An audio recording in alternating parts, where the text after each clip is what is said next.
If you're looking to get your ex-girlfriend or ex-boyfriend back, you've probably heard about the no contact method.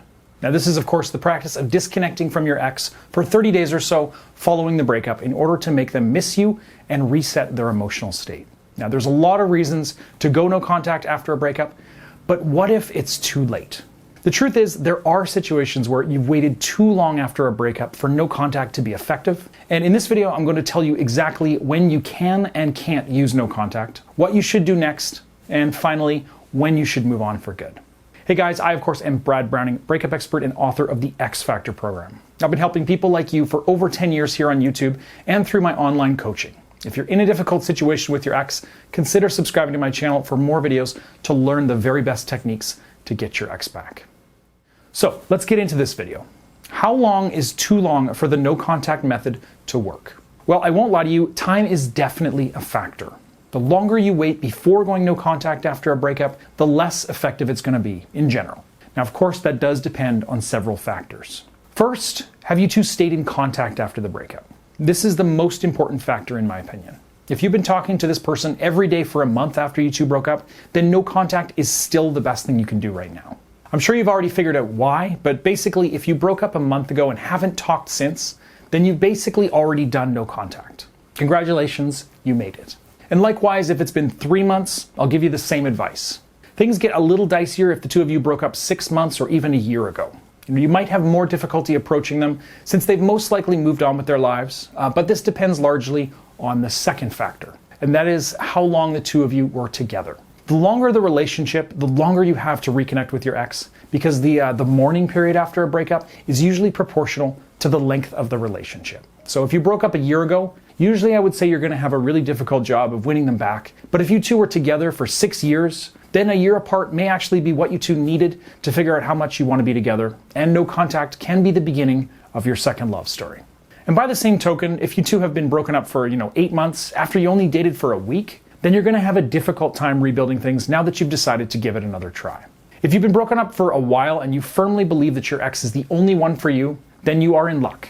I offer one-on-one coaching through my website, breakupbrad.com/coaching. And when you sign up, I'll help you through this difficult situation and we can work on a custom plan together that will give you the best possible chance of winning your ex back. So again, if your situation is uniquely challenging, don't hesitate to reach out for my help at breakupbrad.com/coaching.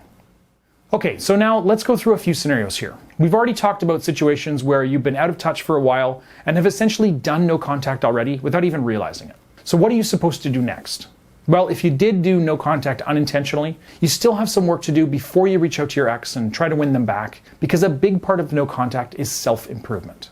So maybe you've been broken up for 2 months and haven't talked at all, but you've gained 10 pounds and spiraled into a deep depression. Well, now is the time to turn things around. So get your life back on track and start putting your best foot forward before reaching out to your ex. Now, what this looks like is going to depend on your particular life and your situation. What is an area of your life that needs some attention? Your social life, your job, your mental health. No matter how well you're doing, there's always something that needs some work. And this isn't to say that you are in a mess for sure and that your ex can't fall in love with you in your current state. I mean, they already did once, right? But it's a sense of progress that you're trying to create here. When you set goals and you achieve them, it's going to improve your confidence and your outlook so that when the time comes for you to reconnect with your ex, you'll be radiating positive energy that's going to make you a very appealing person as a potential partner.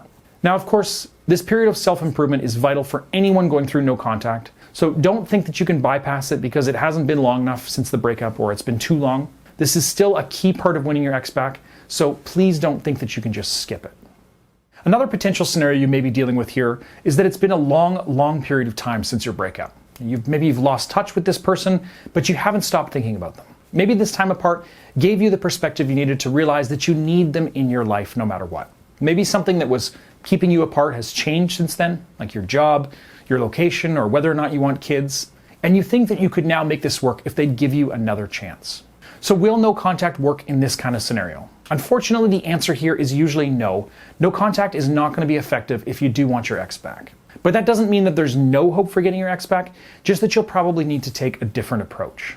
Now, if this sounds like your situation, I'd recommend that you start by reaching out to your ex. Just be very careful, because the way you do this can make or break your chances of actually reconnecting with your ex.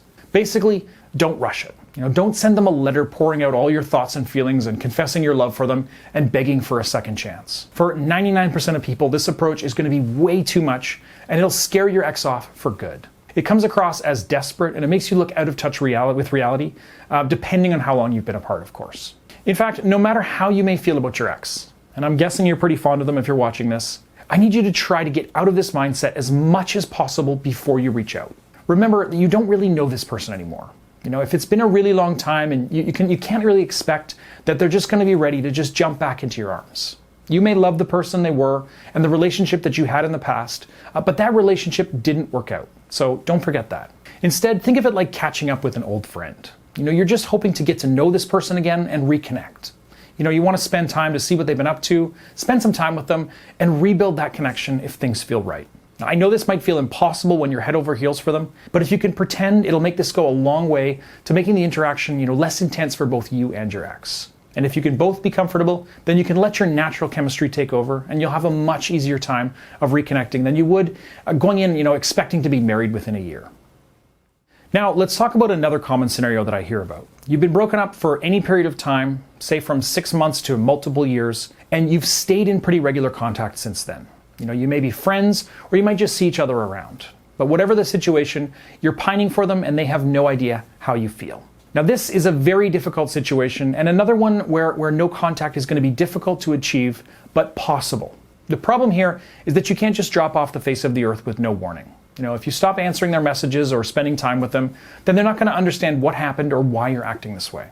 There's a very good chance that they'll reach out to you, and you'll have to have a difficult conversation about why you're doing this and what happened. So, what can you do? Should you go no contact? Should you skip this step and try to put the moves on them? Well, the truth is that there are a few ways you can approach this situation, and unfortunately I don't have time to cover it in as much detail as I'd like to here. If you want to know the right approach for your specific situation, then you need to sign up for my X Factor program. Go to breakupbrad.com/buy to get yourself a copy risk-free right now and start your journey to winning back your ex. I cover almost any scenario you can think of, and I explain the psychology that goes into winning back your ex. Again, you can sign up for the program today risk-free at breakupbrad.com/buy. All right, that just about does it for this video. I do feel like I can go into more detail on this topic, so if you'd like a part 2, please let me know in the comments below. And if not, what do you think my next video topic should be about? And while you're at it, why not hit me with a like and a subscribe as well so that I know that you're out there. And that's it for now. Thanks for watching. I'm Brad Browning, and I will see you in the next video. Bye for now.